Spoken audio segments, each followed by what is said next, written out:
नमस्कार दोस्तों, कैसे हो? आई होप आप अच्छे होंगे। घटना चक्र की किताब से फिजिक्स का जो चैप्टर नंबर 1 है उसको आज हम लोग देखेंगे। तो दोस्तों, पहला जो क्वेश्चन है वो है कि निम्नलिखित में से कौन सी मूल भौतिक राशि है। तो दोस्तों, जैसा कि हम लोग सभी जानते हैं कि 7 मूल भौतिक राशि होते हैं। तो उस 7 मूल भौतिक राशि में अगर हम देखें, यहाँ पे 4 ऑप्शन दिए गए हैं। तो जो विद्युत धारा है, ये विद्युत धारा जो है ये 7 मूल भौतिक राशि राशि में आती है। तो इसका आंसर हो जाएगा सी, विद्युत धारा। 7 मूल भौतिक राशि हैं, क्या क्या होती है देख लीजिए। लंबाई, द्रव्यमान, समय, ताप, विद्युत धारा, ज्योति तीव्रता तथा पदार्थ का परिमाण, है ना। 7 मूल भौतिक राशियां हैं, है ना। मूल राशियों के मात्रक एक दूसरे से पूर्णतः स्वतंत्र हैं तथा इनमें से किसी एक को किसी अन्य मात्रक में बदला अथवा उसे संबंधित नहीं किया जा सकता है। तो बढ़ते हैं दोस्तों अगले क्वेश्चन की ओर। शक्ति का मात्रक है, शक्ति का मात्रक क्या है? वॉट, हम सभी लोग जानते हैं दोस्तों। शक्ति जो पावर बराबर होता है work done by time taking, यानी इसका जो हो जाए जूल बाई सेकेंड हो जाएगा। बढ़ते दोस्तों अगले क्वेश्चन की ओर। विद्युत शक्ति की इकाई है, 4 ऑप्शन है दोस्तों। तो विद्युत शक्ति की जो इकाई यहाँ पे दिख रहे हैं वॉट दिया हुआ है, सही आंसर हो जाएगा वॉट। बढ़ते दोस्तों अगले क्वेश्चन की ओर। अगला क्वेश्चन है बल का मात्रक है। तो दोस्तों जानते हैं बल का मात्रक हो जाएगा ऑप्शन नंबर सी, न्यूटन। बल जो है फोर्स का ऐसा ही मात्रक न्यूटन या किलोग्राम मीटर पर सेकंड स्क्वायर होता है, यानी बल बराबर द्रव्यमान इंटू त्वरण, है ना। किसी वस्तु पर लगा बल वस्तु के द्रव्यमान तथा उसमें उत्पन्न त्वरण के गुणनफल के बराबर होता है। बढ़ते दोस्तों अगले क्वेश्चन की ओर। अगला क्वेश्चन है कि कार्य का मात्रक है। कार्य का मात्रक क्या हो जाएगा? इसका भी सही आंसर हो जाएगा जूल, है ना। जब किसी वस्तु पर बल लगाकर विस्थापन उत्पन्न किया जाता है तो फोर्स द्वारा किया जाता है, किया गया कार्य वर्क बल तथा बल की दिशा में विस्थापन के गुणनफल के बराबर होता है। कार्य एक अधिक यानी स्केलर क्वांटिटी है, वर्क क्या है? एक स्केलर क्वांटिटी है। इसका मात्रक न्यूटन मीटर है, जिसे जूल कहते हैं। जूल ऊर्जा का भी मात्रक है। बढ़ते हैं दोस्तों अगले क्वेश्चन की ओर। आवृत्ति को मापा जाता है, आवृत्ति यानी आई थिंक फ्रीक्वेंसी होगा, है ना। इंग्लिश में फ्रीक्वेंसी बोलते हैं इसको, सही हो जाएगा हर्ट्ज में, है ना। आवृत्ति का ऐसा ही मात्रक हर्ट्ज होता है। एक सामान्य मनुष्य 20 हर्ट्ज से 20,000 हर्ट्ज आवृत्ति की ध्वनि को सुनने में सक्षम होता है। बढ़ते दोस्तों अगले क्वेश्चन की ओर। अगला क्वेश्चन है हर्ट्ज में क्या मापा जाता है। तो अभी हम जैसा कि हमने देखा आवृत्ति, है ना। बढ़ते हैं अगले क्वेश्चन की ओर। चालक की वैद्युत प्रतिरोधकता की इकाई है, चालक की वैद्युत प्रतिरोधकता की इकाई है, तो इसका आंसर हो जाएगा ओम, है ना। किसी पदार्थ की वैद्युत प्रतिरोधकता यानी इलेक्ट्रिकल रेसिस्टिविटी से उस पदार्थ द्वारा विद्युत धारा के प्रवाह का विरोध करने की क्षमता का पता चलता है। कम प्रतिरोधकता वाले पदार्थ आसानी से विद्युत आवेश को चलने देते हैं। इसकी एसआई इकाई जो होगा ओम मीटर होगी, है ना। यानी जो विद्युत प्रतिरोधकता है इसको रो भी बोलते हैं आई थिंक, है ना। तो R/A/Y शायद एल है, यानी तो इसका आंसर सी हो जाएगा ओम, डी हो जाएगा ओम। बढ़ते दोस्तों अगले क्वेश्चन की ओर।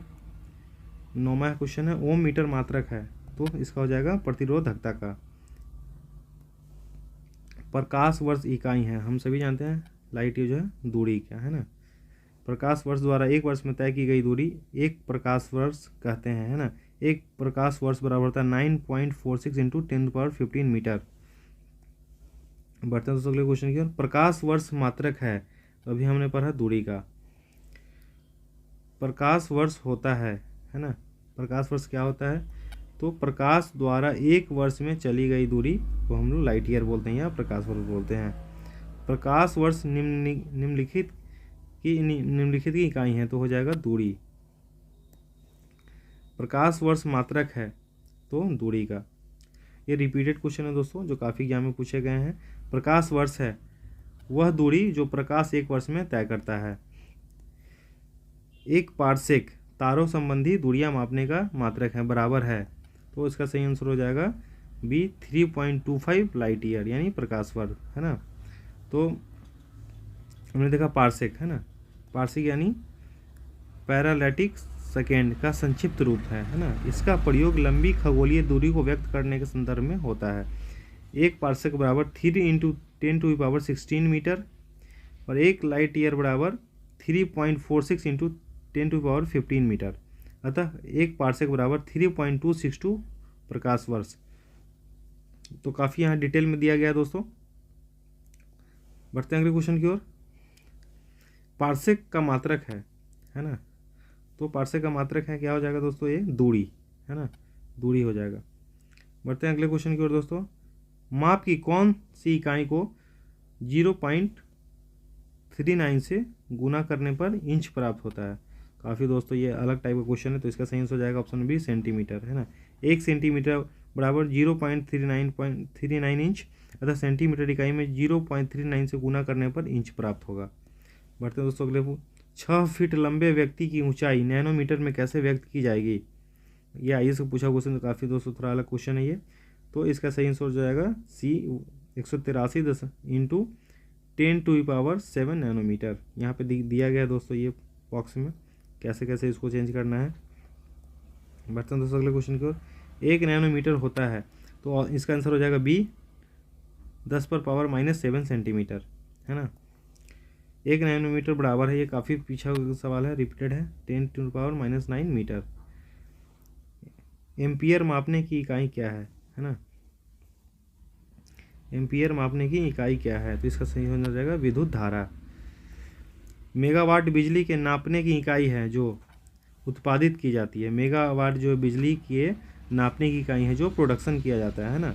मेगावाट जो है बिजली के नापने की इकाई है जो विद्युत उत्पादन केंद्र में उत्पन्न की जाती है। 1 मेगावाट यानी 10⁻6 वाट के बराबर होता है ना। यहाँ पे दोस्तों सूची को मिलाने के लिए दिया गया है, तो सभी जानते हैं यहाँ पे कि त्वरण जो है ये इसका हो जाएगा मीटर पर सेकेंड स्क्वायर, है ना, एक्सेलरेशन। और जो बल है, बल का हो जाएगा न्यूटन, और कृत कार्य का हो जाएगा जूल, और आगे का हो जाएगा न्यूटन सेकेंड। बढ़ते हैं अगले क्वेश्चन की ओर। क्वेश्चन नंबर 25 है, निम्नलिखित एसआई यूनिटों में कौन सी सही सुमेलित नहीं है? तो दोस्तों यहाँ पे ये तीनों हैं, कार्य का जूल होगा, बल का न्यूटन होगा, द्रव्यमान किलोग्राम होगा, जो डी है ये नहीं होगा, है ना। दाब का एसआई मात्रक पास्कल है, सीजीएस प्रणाली में बल को डाइन कहते हैं। बढ़ते हैं दोस्तों अगले क्वेश्चन की ओर। निम्नलिखित में से किस राशि का मात्रक नहीं है? तो इसका आंसर है सी विकृति की, है ना। किसी वस्तु की विमा में आया परिवर्तन और उस वस्तु की मूल विमा के अनुपात को विकृति कहते हैं। विकृति एक विमाहीन राशि है, अर्थात इसका कोई मात्रक नहीं होता है। बढ़ते दोस्तों अगले सूची, ये 27 नंबर है, यहाँ भी सूची को सुमेलित करने का दिया गया है दोस्तों। तो यहाँ पे इसका हमने सी हो जाएगा, यानी वॉट का हो जाएगा पावर। उसके बाद जो है नॉट का हो जाएगा समुद्री जहाज़ की गति, और नॉटिकल मील का हो जाएगा ये नौ संचालन, और कैलोरी का हो जाएगा ऊष्मा। बढ़ते हैं दोस्तों अगले क्वेश्चन की ओर। यहाँ भी दोस्तों मिलान करने के लिए दिया गया है, ये भी आप जान ही रहे हैं। यहाँ पे इसका आंसर ए हो जाएगा, ये जो ए हो जाएगा जूल का ऊष्मा, है ना, ये जूल का कार्य, और एम्पियर का हो जाएगा धारा। ये तो आप कर लेंगे, ये तो क्लियरली दिख रहा है कि ये बन सकता है। बढ़ते दोस्तों अगले क्वेश्चन की ओर। यहाँ भी दिया गया है कि निम्नलिखित में से कौन सा सुमेलित नहीं है? तो ऑप्शन नंबर डी है प्रकाश वर्ष। समय न मापने की इकाई, ये दूरी मापने की इकाई होती है ना, जैसा कि हम लोग सभी जानते हैं। एंगस्ट्रम इकाई है, एंगस्ट्रम क्या है? तरंग दैर्घ्य की, है ना। तरंग दैर्घ्य का मापन एंगस्ट्रम में किया जाता है। 1 एंगस्ट्रम बराबर 10⁻⁻10 मीटर। 1 हॉर्स पावर में कितने वाट होते हैं? तो हो जाएगा 746 वाट। ये काफ़ी पॉपुलर क्वेश्चन है दोस्तों। यहाँ भी दोस्तों सूची 1 को सूची 2 से मिलाने की बात कही गई है। तो जो सी है कि उच्च वेग, है ना, सूची 1 को सूची 2 के साथ सुमेलित कीजिए और सूचियों के नीचे दिए गए कूट का प्रयोग सही से उत्तर कीजिए। तो जो उच्च वेग है, उच्च वेग का हो जाएगा मैक, और तरंग दैर्घ्य का हो जाएगा एंगस्ट्रॉम, दाब का हो जाएगा पास्कल, और ऊर्जा का हो जाएगा जूल। बढ़ते हैं दोस्तों अगले क्वेश्चन की ओर। अगला क्वेश्चन है, जूल ऊर्जा से उसी तरह संबंधित है जैसे पास्कल संबंधित है, तो इसका हो जाएगा दबाव से, है ना, दाब से। 1 माइक्रोन बराबर होता है 1/1000 मिलीमीटर, है ना। इसको याद करने कीजिए, 1/1000 मिलीमीटर। 1 माइक्रोन लंबाई प्रदर्शित करता है 10⁴ सेंटीमीटर। यहाँ पे दोस्तों की लड़ी दिया हुआ कि 1 माइक्रोन जो है 10⁶ मीटर लंबाई प्रदर्शित करता है। इसे म्यू से भी प्रदर्शित करते हैं। 1 माइक्रोन 0.00001 मीटर और 0.0001 सेंटीमीटर, यानी 1 क्या है, कहीं नहीं सक रहा, 10,000 सेंटीमीटर बराबर 1/10⁴ सेंटीमीटर बराबर 10⁻⁻4 सेंटीमीटर। निम्नलिखित में से कौन सा एक सुमेलित नहीं है? तो इसका सही आंसर हो जाएगा ऑप्शन नंबर डी, सेल्सियस। ये उष्मा की इकाई है, ये गलत हो जाएगा, है ना। निम्नलिखित में से कौन सी एक उष्मा की इकाई नहीं है? तो वॉट, है ना। उष्मा की इकाई निम्नलिखित में से कौन नहीं है? तो इसका आंसर हो जाएगा सेंटीग्रेड, है ना। उष्मा की इकाई सेंटीग्रेड नहीं है, बल्कि तापमान की इकाई है ना। 1 किलोमीटर दूरी का तात्पर्य है? तो इसका हो जाएगा 1000 मीटर से। काफ़ी इजी क्वेश्चन है दोस्तों। 1 पिकोग्राम बराबर होता है? तो सी 10⁻⁻12 ग्राम के। अगला क्वेश्चन की ओर बढ़ते हैं दोस्तों। पास्कल इकाई है, तो जैसे हम सभी जानते हैं दाब की। काफ़ी बार रिपीट कर चुका है ये क्वेश्चन दोस्तों, और ये स्केलर क्वांटिटी है, ये ध्यान रखना जरूरी है। दाब की इकाई क्या है? न्यूटन पर वर्ग मीटर, न्यूटन पर स्क्वायर मीटर। बढ़ते हैं दोस्तों अगले क्वेश्चन की ओर। दाब का मात्रक है, दाब का मात्रक क्या है? तो इसमें से कोई नहीं होगा, इसका नंबर ऑप्शन नंबर ई हो जाएगा, कोई नहीं, है ना। दाब का मात्रक यहाँ एक्सप्लेनेशन हम जिसका देख लेते हैं दोस्तों। किलोग्राम इक्वल होता है बल बाई वर्ग सेंटीमीटर, जिसे प्रायः किलोग्राम पर वर्ग सेंटीमीटर, केजी पर सेंटीमीटर से ही निरूपित किया जाता है। दाब एक अप्रचलित इकाई है, यह एसआई प्रणाली का अंग नहीं है। दाब की वर्तमान में प्रचलित इकाई न्यूटन पर मीटर स्क्वायर है। परिस्थितिकी दबाव एटमॉस्फेरिक प्रेशर की इकाई क्या है? तो इसका आंसर हो जाएगा ये बार, है ना। 45 नंबर क्वेश्चन देखते हैं दोस्तों।